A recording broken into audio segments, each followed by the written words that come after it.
Hello everyone, my name is Engineer Shehroz Javed and I am currently working as fire safety engineer.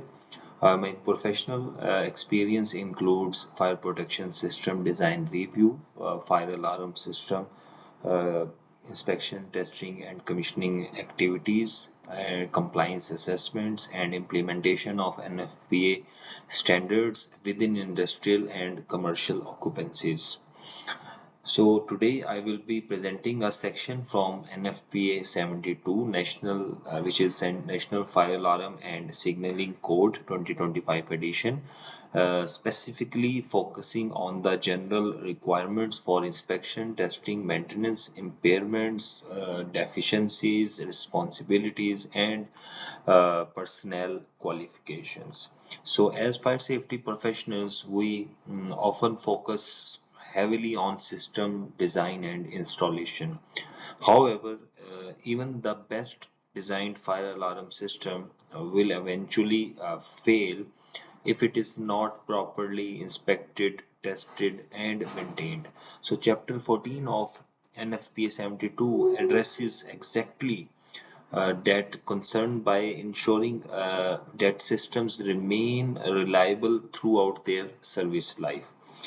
So the now we will move to our next below slide, which is about general requirements. So NFPA 72 requires inspection, testing, and maintenance of fire alarm systems, initiating devices, notification appliances, household signaling systems, smoke alarms, heat alarms, emergency communication systems, uh, supervising station systems, and one important concept often misunderstood is that Chapter 14 applies to much more than traditional fire alarm system. However, when we refer to Section 14.1.1, which explains that the term system is intentionally used because the code covers multiple signaling and communication systems, not just fire alarm systems. So if we talk about an example, for example, emergency communication systems, supervising station systems, public emergency alarm reporting systems are also included under these requirements. So another important point is found in Section 14.1.3, which is about requirement, which is about NFPA, states that these requirements are minimum requirements. So an authority having jurisdiction or even a facility owner may require more stringent inspection and testing frequencies. For example, in a high value industrial facility, management may choose quarterly testing instead of annual testing to reduce operational risk. As fire safety engineers, we should remember that code compliance represents the minimum acceptable level of safety, not necessarily the optimum level. So now we will move to our next slide, which is so this slide asks a very important question. Do inspection, testing, and maintenance requirements apply to existing system? So the answer is yes. According to section 14.1.4, uh, which is also known as chapter 14, it applies to both new and existing systems. So this is significant because many building owners assume older systems can continue operating without complying with current ITM requirements. So the standard clarifies that chapter 14 is retroactive. So however, retroactive doesn't mean that the owner must redesign the system. Instead, the owner must maintain and test the system according to the current edition's requirements. For example, suppose a fire alarm system was installed 15 years ago. So NFPA 72 doesn't require replacing all equipment simply because newer technology exists. However, the existing devices must still be inspected, tested, and maintained according to Chapter 14 requirements. So the goal of ours is maintaining reliability, not forcing unnecessary upgrades. So moving to the next slide, which is about a purpose. So this slide explains why inspections and testing are performed. So NFP identifies several activities. Number one is initial inspections, initial test, periodic inspections, periodic test, and re-acceptance inspections and tests each serve a different purpose. So if we talk about initial inspection, so according to section 14.2.1.1, I think so the purpose is to verify that installation complies with approved design documents. So in simple terms, was the system installed correctly? So this includes verifying device locations, equipment types, wiring methods, installation standards. So now if we talk about initial testing, the section 14.2.1.2 focuses on operation. So the question becomes, does the system perform as designed? So for example, if the design requires elevator recall and smoke control activation and voice evacuation. So testing verifies those functions actually work or not. So the third one is periodic inspections. So the periodic inspections focus on uh, visible conditions. For example, it includes painted detectors, damaged devices, missing covers of manual call points, etc., or obstructed pull stations. So these inspections identify obvious issues before they affect reliability. So similarly, other uh, tests can be understood by reading chapter 14. So now we will move to our next slide, which is mentioned below. So this slide, which is about performance verification. So uh, NFPA requires every system to have an inspection, testing, and maintenance program. So the program must follow Chapter 14 requirements of NFPA 72, and it should follow manufacturer instructions and verify proper system operation. So this requirement is critical because manufacturers often have maintenance requirements beyond the minimum code requirements. So we should follow the manufacturer instructions while maintaining our fire alarm systems. So for example, a detector manufacturer may require periodic cleaning due to environmental conditions. So ignoring those instructions may cause false alarms.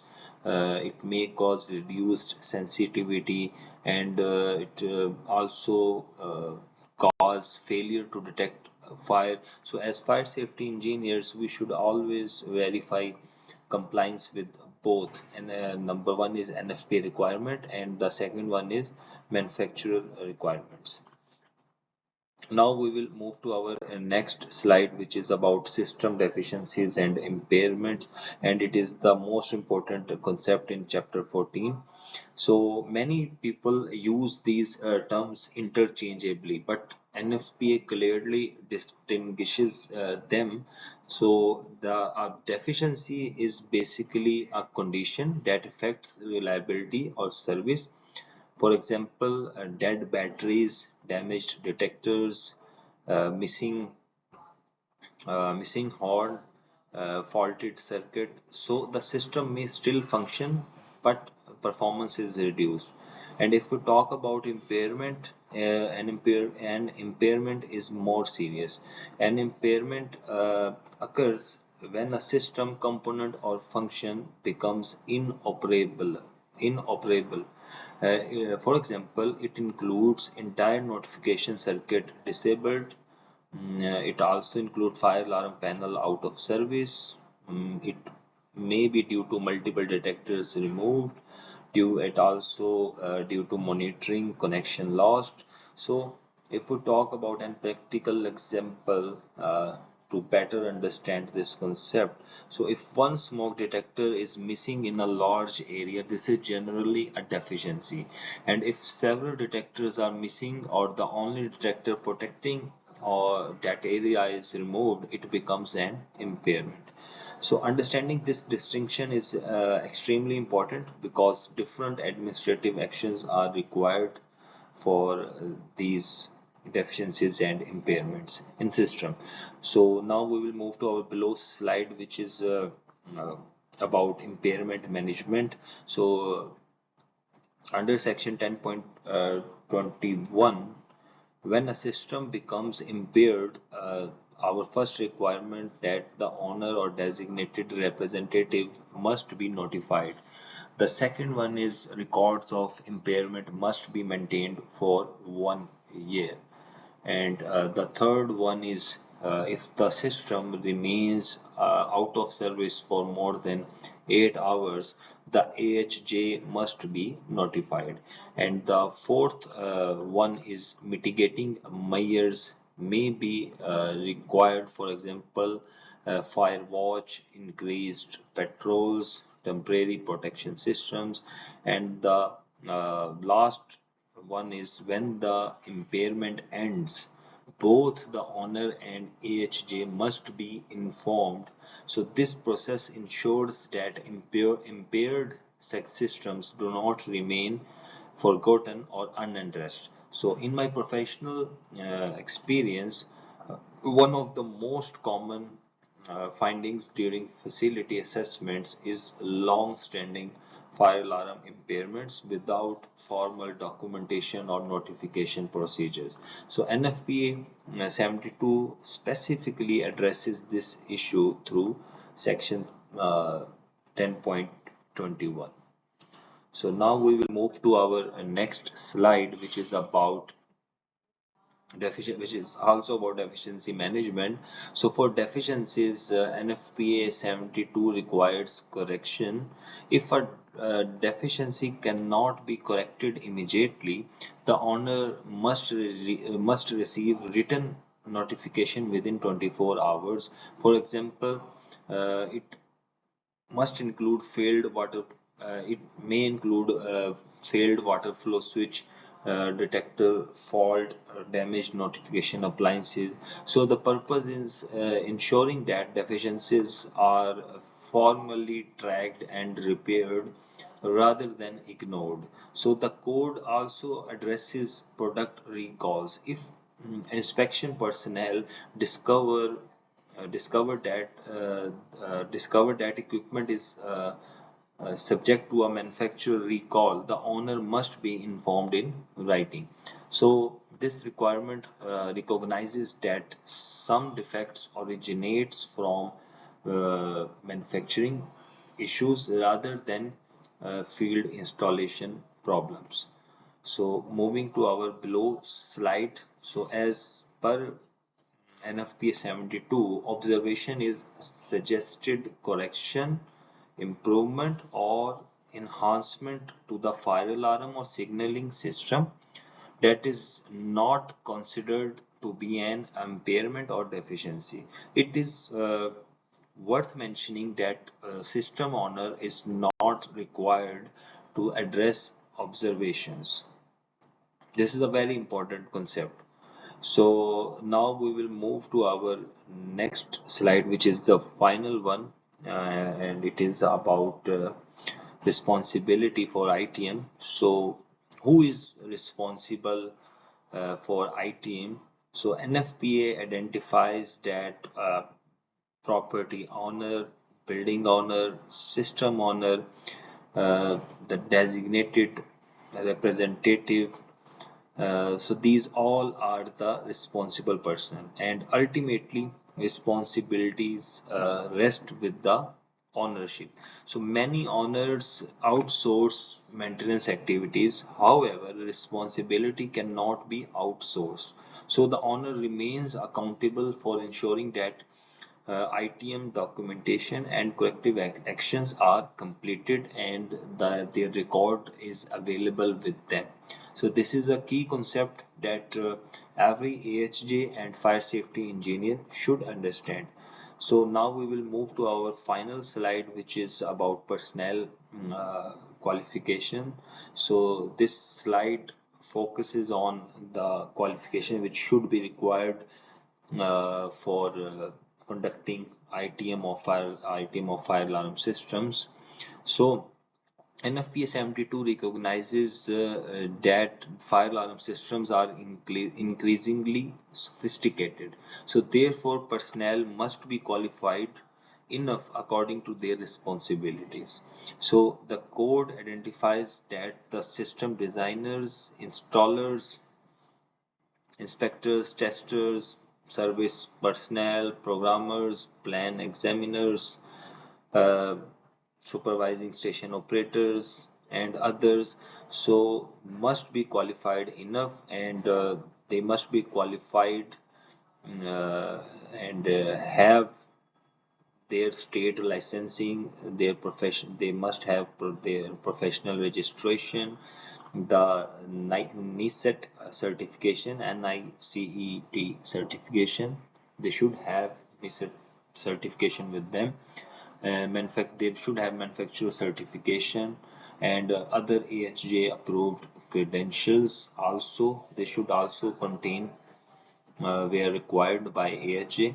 And a particularly important requirement is that programming personnel must be certified by the system manufacturer. Because this helps ensure that system modifications do not compromise performance. So as technology advances, competency becomes just as important as compliance. So this is all from my side. Thank you so much for your keen attention, and I appreciate your time and participation. So thank you so much.